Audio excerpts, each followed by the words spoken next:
Friends, DK study classes के YouTube channel से मैं तेज कनव शर्मा सभी मित्रों का बहुत बहुत स्वागत करता हूं। दोस्तों, आज हम बात करने वाले हैं जो भारत की जो प्रमुख झीलें हैं उन झीलों के बारे में हम बात करेंगे। और आज हम झीलों के प्रकारों की हम बात करेंगे दोस्तों। कल वाले वीडियो में देखिए देखिए दोस्तों, कल वाले वीडियो में कुछ ओवरव्यू लिया है, यानी कि कौन सी झील कौन से राज्य में, उसका हमने डिटेल से पढ़ा था। आज हम सिर्फ दोस्तों हम बात करेंगे जो झीलों के प्रकार हैं उन प्रकारों को, और फिर कल वाला जो वीडियो रहेगा हम एक एक झील को बहुत ही डिटेल से पढ़ेंगे दोस्तों। देखिए स्टार्ट करते हैं आज का हमारा टॉपिक। देखिए दोस्तों, झील क्या होती है, यानी कि जो लेक है ये क्या होती है। अगर आपको ऐसे कोई पूछे कि झील क्या होती है, देखिए दोस्तों झील किसे कहते हैं। देखिएगा, पृथ्वी की सतह के गर्त वाले भाग में, यानी कि पृथ्वी की सतह के गर्त वाले भाग में जहां जल जमा होता है उसको हम झील कहते हैं। ठीक है, यानी कि पृथ्वी की सतह वाले भाग में, देखिएगा दोस्तों, यानी कि पृथ्वी की सतह वाले पृथ्वी की सतह वाले भाग में जहां गर्त गर्त में पानी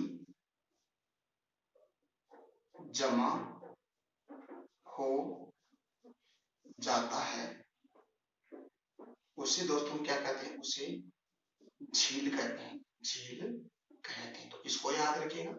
जैसे दोस्तों कैसे मान लेते हैं, जैसे हमारी ये पृथ्वी है और पृथ्वी में जहां कहीं पर गर्त हो गया और जो उस गर्त के अंदर अगर पानी डिपॉजिट हो जाता है तो इसको हम क्या कहते हैं, झील कहते हैं। तो इसको आप याद रखिएगा। यानी कि पृथ्वी की सतह के गर्त वाले भाग में, पृथ्वी की सतह वाले भाग, यानी कि पृथ्वी की सतह वाले भाग में जहां जो गर्त में, यानी कि जहां गर्त में पानी भर जाए, यानी कि पृथ्वी की सतह वाले भाग में जहां गर्त में पानी भर जाता है उसको हम कहते हैं झील कहते हैं। पृथ्वी की सतह वाले भाग में जहां गर्त होता है और उस गर्त में अगर पानी भर जाता है तो उसको हम कहते हैं झील कहते हैं। देखिए दोस्तों, वह चारों तरफ से स्थल भाग से घिरा हो, यानी कि वो झील जो चारों तरफ से स्थल भाग से घिरी हो, यानी कि वह झील चारों तरफ से स्थल भाग से घिरा होता है, यानी कि घिरी या घिरा होता है। कौन? झील। ठीक है, पृथ्वी की सतह वाले भाग, तो आप यूं भी लिख सकते हो, पृथ्वी की सतह के गर्त वाले भाग को, यानी पृथ्वी की सतह पृथ्वी की सतह के पृथ्वी की सतह के गर्त वाले भाग में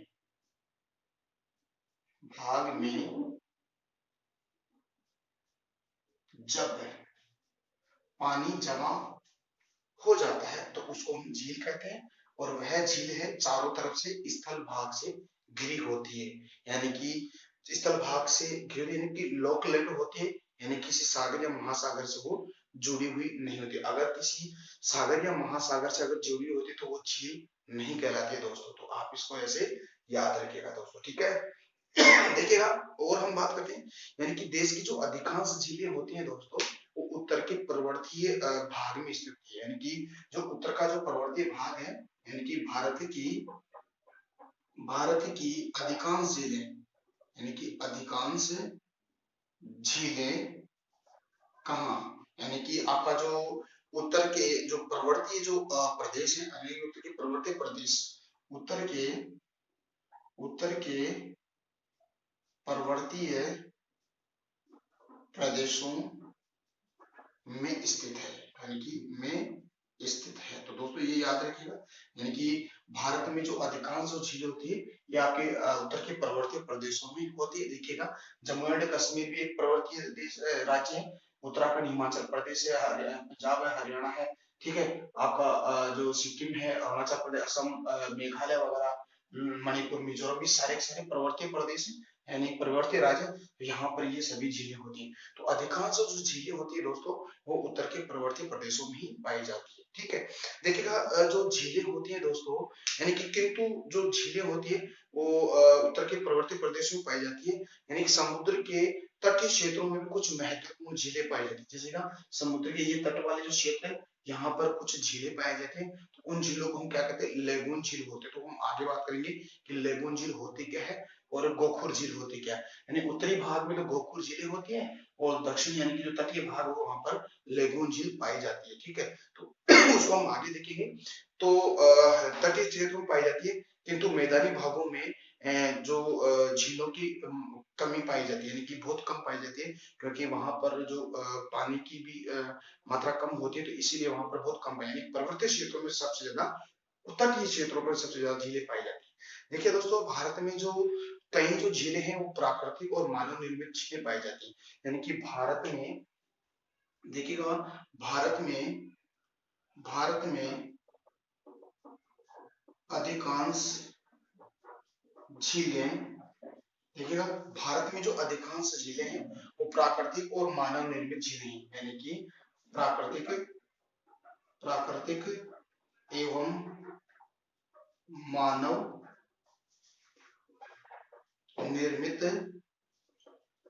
झीलें पाई जाती है दोस्तों, बहुत ही इंपॉर्टेंट है, इसको आप याद रखें। ठीक है, तो भारत में प्राकृतिक और मानव निर्मित झीलें भी पाई जाती है। और जो मानव निर्मित झीलें होती है दोस्तों, वो होती है बहुउद्देशीय परियोजना के तहत बनाई जाती है। कि जो मानव निर्मित जो झीलें होती है वो बहुउद्देशीय परियोजना के तहत बनाई जाती है, यानी कि बहुउद्देशीय यानी कि बहुउद्देश्य, इसको लिखते हैं बहुउद्देशीय, यानी कि बहुउद्देशीय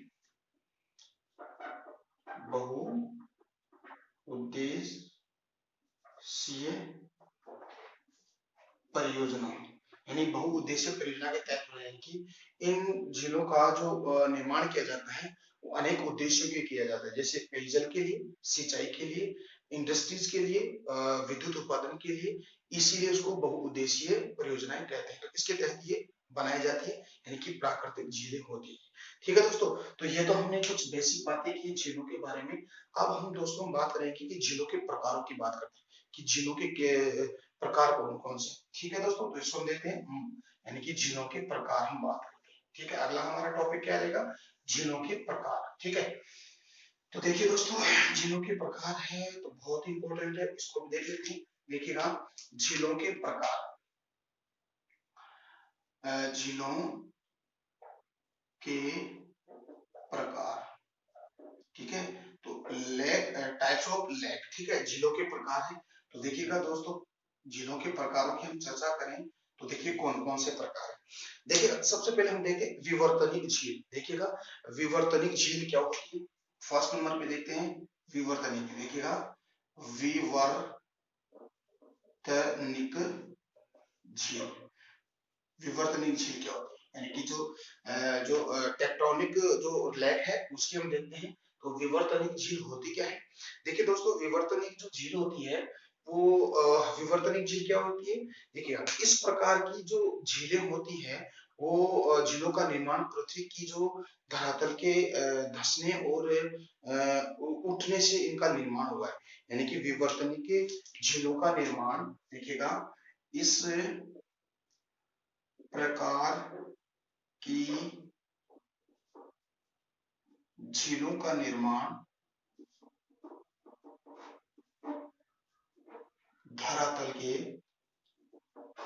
धरातल के ऊपर उठने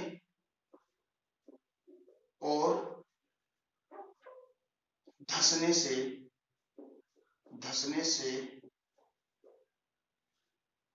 इनका क्या होता है दोस्तों, निर्माण होता है। यानी कि दोस्तों निर्माण होता है, यानी कि जो विवर्तनिक जो झीलें होती है दोस्तों, इस प्रकार की जो झीलें होती है उनका जो निर्माण होता है, या तो धरातल के ऊपर उठने से होता है या नीचे धंसने से होता है। देखिए दोस्तों, जो आपको पता है प्लेट जो टेक्टोनिक जो थ्योरी है विज्ञान बौद्ध ने दिया था, तो उस हिसाब से अगर देखें तो जो प्लेट यानी कि प्लेटें कितनी होती है, यानी कि भारत यानी पूरी पृथ्वी पर 7 प्रकार की प्लेटें होती है। उत्तरी अमेरिका प्लेट, दक्षिण अमेरिका यूरेशिया प्लेट है, यूरोप प्लेट है, ऑस्ट्रेलिया प्लेट है, जो जो इंडो इंडो प्लेट है, ठीक है।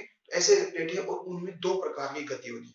देखिए दोस्तों, 2 प्रकार की कौन-कौन सी गति होती है? एक तो होती है दोस्तों अभिसारी, देखिएगा अभिसारी गति होती है, ठीक है? अभिसारी गति होती है और एक होती है दोस्तों अपसारी गति, यानी अपसारी गति। इन दोनों गतियों के माध्यम से भी दोस्तों क्या होता है कि जो झीलों का निर्माण होता है। देखिए कैसे है, देखिए दोस्तों 2 प्लेट होती है, जैसे मान लेते हैं एक प्लेट ये है, ठीक है दोस्तों, ओके, एक प्लेट ये है और एक प्लेट ये है, ठीक है, एक प्लेट ये है और इस प्लेट के अंदर जो गति होती है, जैसे 2 प्लेट अगर पास में आ रही है, ठीक है, ऐसे पास में आ रही है, तो ऐसे 2 प्लेट पास में आएगी तो उस गति को क्या कहेंगे दोस्तों, उसको अभिसारी अभिसारी गति कहते हैं, यानी कि अभिसारी गति कहते हैं, ठीक है दोस्तों।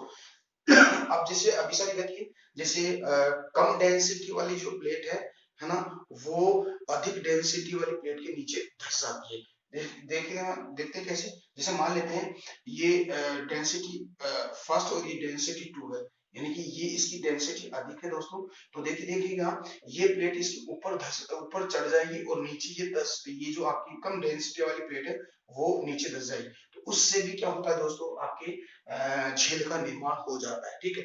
ऐसी एक गति और होती है दोस्तों, जैसे मान लेते हैं एक प्लेट ये है दोस्तों, एक प्लेट ये है, ठीक है, और एक प्लेट ये है, ठीक है, और इसके अंदर गति होती है इस प्रकार, जैसे मान लेते हैं इस प्रकार की गति होती है, एक तो गति ऐसे हो गई, एक है। अब देखिएगा 2 प्लेट दूर जा रही है, ठीक है दोस्तों, अब जब 2 प्लेट दूर जाएगी तो उस गति को हम बोलते हैं अपसारी गति, अपसारी गति, ठीक है।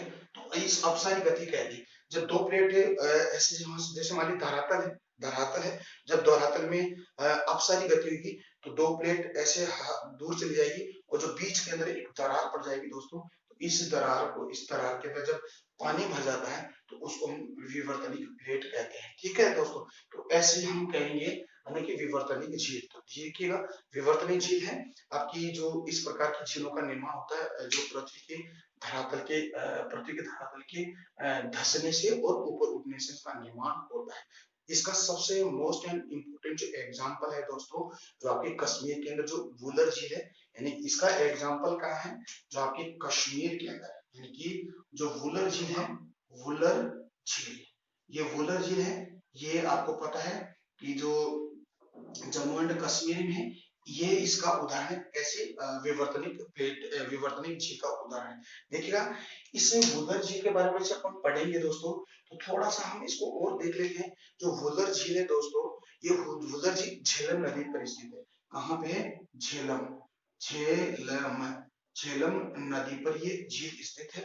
और इसके बारे में अगर देखें तो जो आपकी वुलर झील है, ये भारत की मीठे पानी की सबसे बड़ी झील है, यानी कि ये वुलर झील है जो भारत की सबसे बड़ी मीठे पानी की झील है, ठीक है, ये इंपॉर्टेंट है। और जो झेलम नदी है, और इस झेलम नदी पर 2 परियोजनाएं बनी हुई है, एक तो आपकी तुलबुल परियोजना और एक उरी परियोजना। एक तो तुलबुल परियोजना और एक है आपकी उरी परियोजना। तो 2 परियोजना आपकी कहाँ पे, झेलम झेलम नदी पर स्थित है। तो दोस्तों ये आपका टॉपिक हुआ किसका, आपका विवर्तनिक झील के बारे में।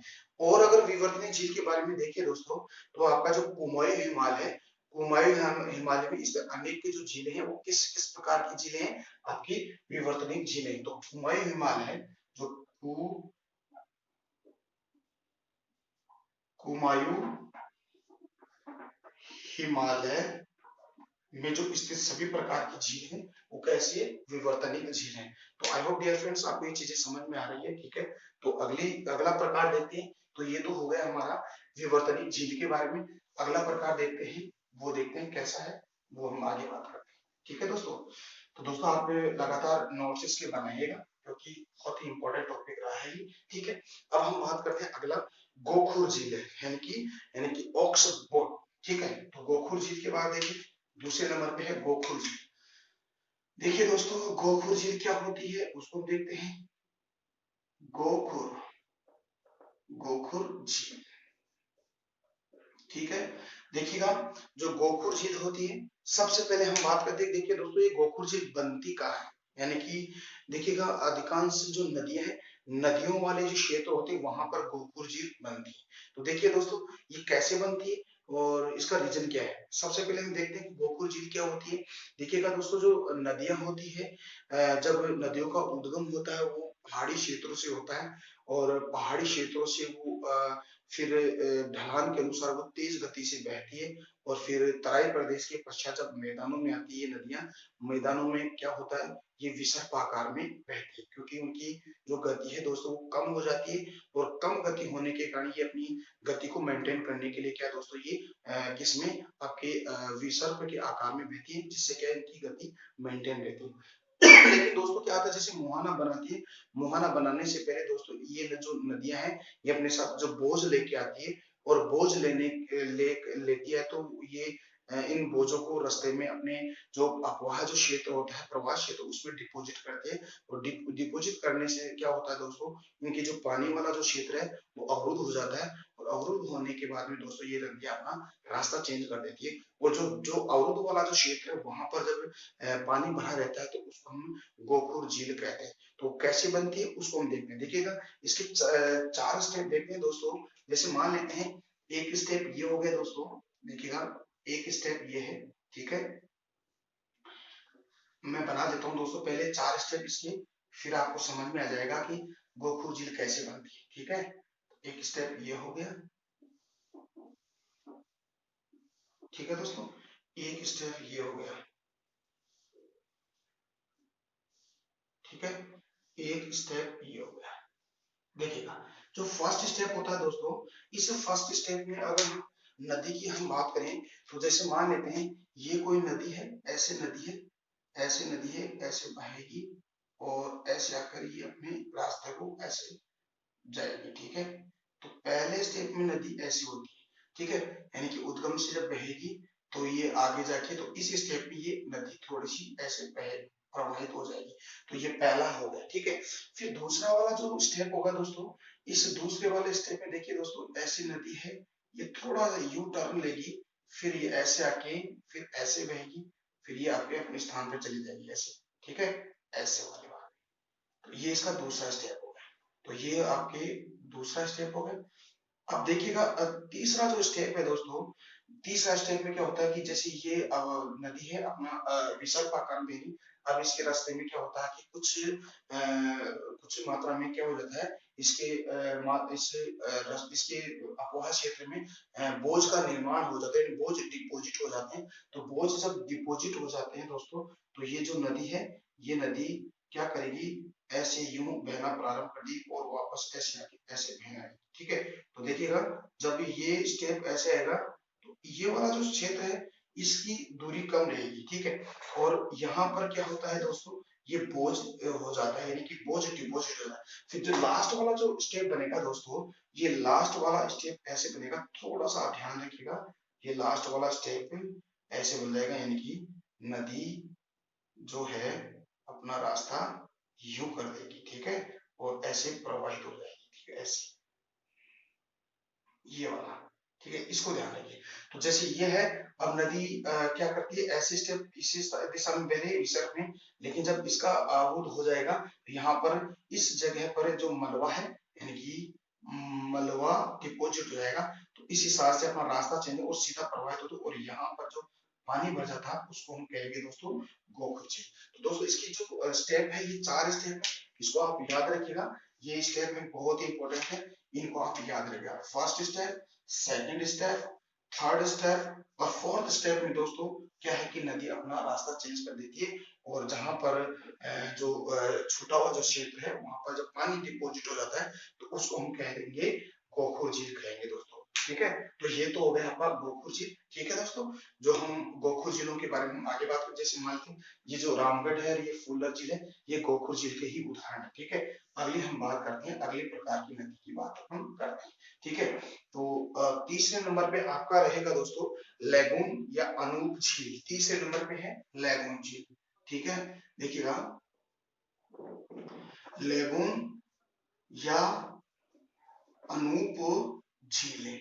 देखिएगा लेगून झील और अनूप झीलें होती है दोस्तों, ये तटीय वाले क्षेत्र में ये बनते हैं। ठीक है, यानी कि जो इनका निर्माण है वो समुद्र के तटीय क्षेत्रों पे बनती है। यहाँ पर इनका निर्माण तटीय क्षेत्रों वाले भाग में इसका निर्माण होता है। जैसे देखिएगा इस प्रकार के इनका जो निर्माण है, इनका निर्माण तब होता है जब समुद्री जल का कुछ भाग बालू, चट्टान या प्रवाल भित्ति के द्वारा मुख्य जल में अलग हो जाता है। तो देखिएगा इनका निर्माण तब होता है, यानी कि इस प्रकार की झीलों का निर्माण, इस प्रकार की झीलों का निर्माण, इस प्रकार की झीलों का निर्माण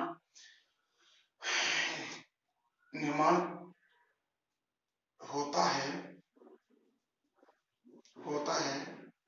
जब, इस प्रकार की झीलों का निर्माण होता है जब समुद्री जल का कुछ भाग, यानी कि समुद्री जल का कुछ भाग, समुद्री जल का कुछ भाग बालू, चट्टान और प्रवाल भित्ति के द्वारा, बालू, चट्टान एवं प्रवाल भित्ति के द्वारा मुख्य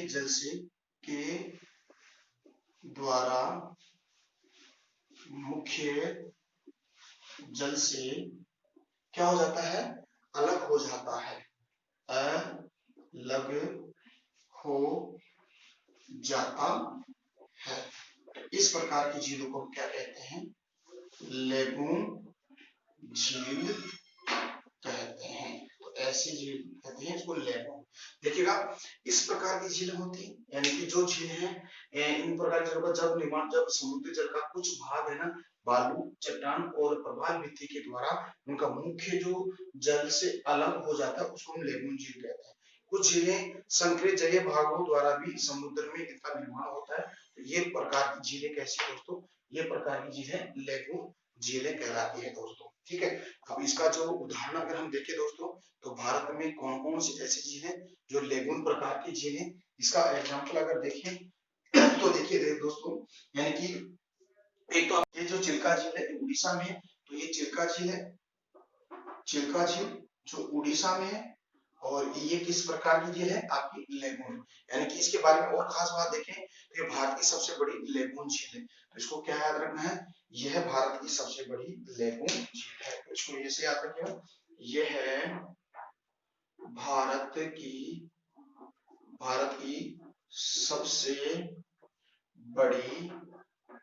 सबसे बड़ी लेगून झील है, लेगून झील है। ठीक है दोस्तों, दूसरी अगर उदाहरण की हम देखिए चर्चा करें तो दूसरा उदाहरण है पुलिकट झील। ठीक है, देखिएगा ये भी लेगून झील है, पुलिकट झील। ये पुलिकट झील भी कहाँ है आपके, देखिएगा यानी कि ये जो पुलिकट झील है ये आंध्र प्रदेश और तमिलनाडु की सीमा पर है। ठीक है, एक तो आंध्र प्रदेश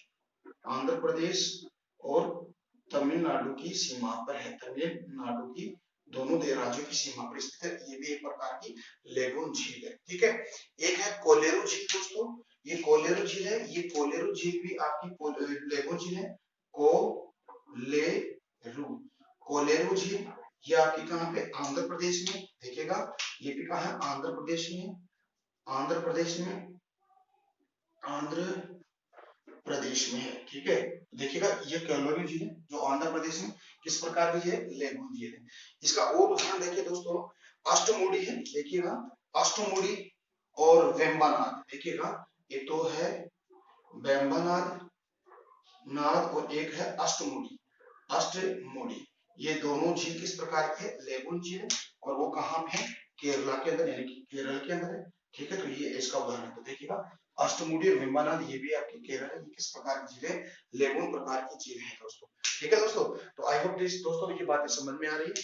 अगली हम बात कर लेते हैं दोस्तों, अगले झील के प्रकार की बात करें तो देखिए दोस्तों, अगली झील है आपके जो ज्वालामुखी जो वोल्केनो होता है, यानी कि ज्वालामुखी क्रिया से निर्मित झील है। देखिएगा, ज्वालामुखी क्रिया से निर्मित झील है। ठीक है, देखिएगा, ज्वाला ज्वा ज्वालामुखी क्रिया से निर्मित झील है। ज्वालामुखी क्रिया से निर्मित झील है, उसमें कौन सी ऐसी झील ज्वालामुखी क्रिया से झीलें बनती हैं? देखिएगा, क्या होता है कि जो महाराष्ट्र के जो एक है बुडलाना जिला है, उस बुडलाना जिला में जो लोनार झील है, ये एक प्रकार की ज्वालामुखी क्रिया से निर्मित झील है। देखिएगा, जो लोनार है, ये लोनार है, ये एक ऐसी झील है, ये ज्वालामुखी क्रिया से निर्मित होती है। तो लोनार इसका उदाहरण है। ठीक है, तो लोनार इसका उदाहरण है।